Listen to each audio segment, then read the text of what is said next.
Hello and welcome to Justice. I'm Judge Jeanine Pirro. Thanks for being with us. Tonight, immigration. The problem is that, I'm the President of the United States. I'm not the Emperor of the United States. My job is to execute laws that are passed.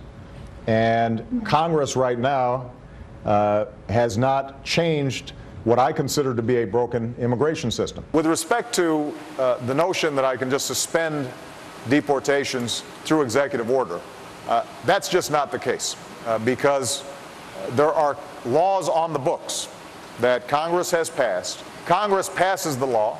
The executive branch's job is to enforce and implement those laws, and then the judiciary has to interpret the laws. He insisted that he lacked power to act on immigration without Congress on at least 12 occasions. But this week? There are actions I have the legal authority to take as president, the same kinds of actions taken by Democratic and Republican presidents before me, that will help make our immigration system more fair and more just. More fair and more just? Mr. President, your actions are so far beyond what other presidents have done. 5 million? This is not prosecutorial discretion. It is deliberate, unrestrained, irresponsible, and unprecedented defiance of the U.S. Constitution and the rule of law. As a former constitutional law professor, I don't have to remind you that Congress has exclusive authority to enact laws and that you are only one of 3 separate but equal branches of government. And you don't even have the popular sentiment behind you. Almost half of Americans disapprove of your executive action. You want to change a law? How about you get both houses of Congress to agree? And stop with the smug Tony Soprano-like threats. You're so arrogant that instead of giving the new Congress a chance to pass a fair immigration law, you just do your own thing. But I have to give you credit. Within 2 weeks of an historic political shellacking, your thuggish illegal move has cornered Republicans. They now must act or suffer political consequences.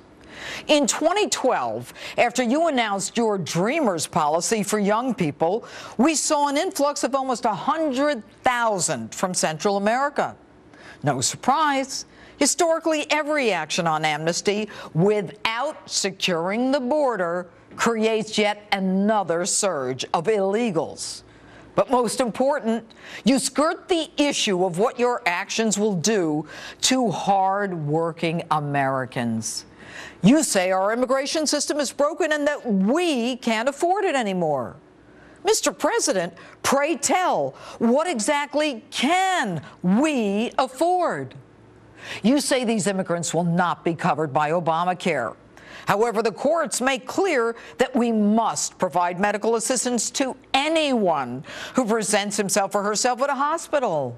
New York alone will now be on the hook for hundreds of millions of dollars in added health care costs for the estimated 300,000 undocumented New York workers. Now, all these illegals will get a Social Security number.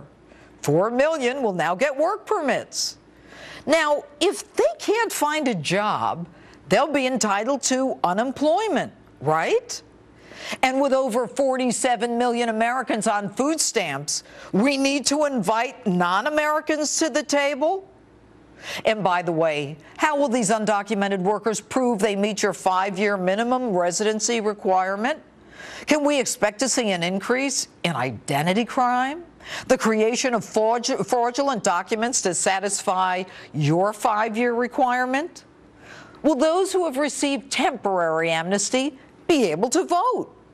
It would certainly be easy in states where your Justice Department has fought tooth and nail to prevent the requirement of a simple photo ID. And you say that only law-abiding, hardworking immigrants will be granted temporary amnesty.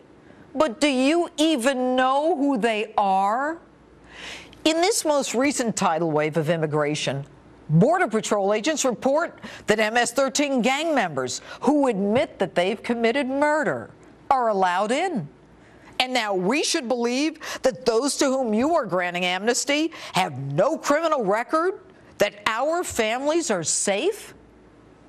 You've created a precedent for future presidents to outright ignore the law, from granting waivers to changing Obamacare deadline dates, instructing federal prosecutors to not enforce certain drug laws, and telling ICE agents to not enforce the immigration laws, and to not deporting those who are both illegal and criminal.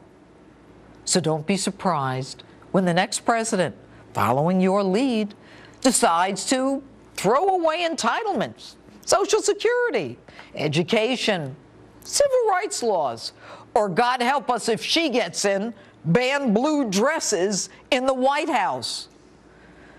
What you did was a slap in the face to every immigrant who followed the rules.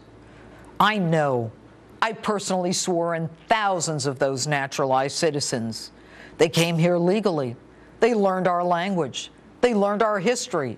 They swore allegiance to this country and became proud American citizens. You have made those millions who did it the right way because of your unconstitutional actions feel like schmucks. And you try to intimidate us by quoting Scripture?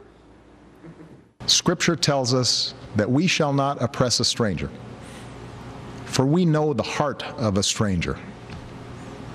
We were strangers once too. Wouldn't you say that Scripture would apply more to your inaction as you stand silently while Christians are crucified, beheaded, and slaughtered in the Middle East? And so with this new amnesty, who should I feel more sorry for? Which is the bigger inhumanity? The people who come here illegally and are forced into the shadows by their own actions? Or those hard-working Americans who have to pay the price for your presidential overreach? This is not about the audacity of hope, Mr. President. This is about the tenacity of your lawlessness, the imbalance of your moral code, and the imposition of your political agenda. And that's my open.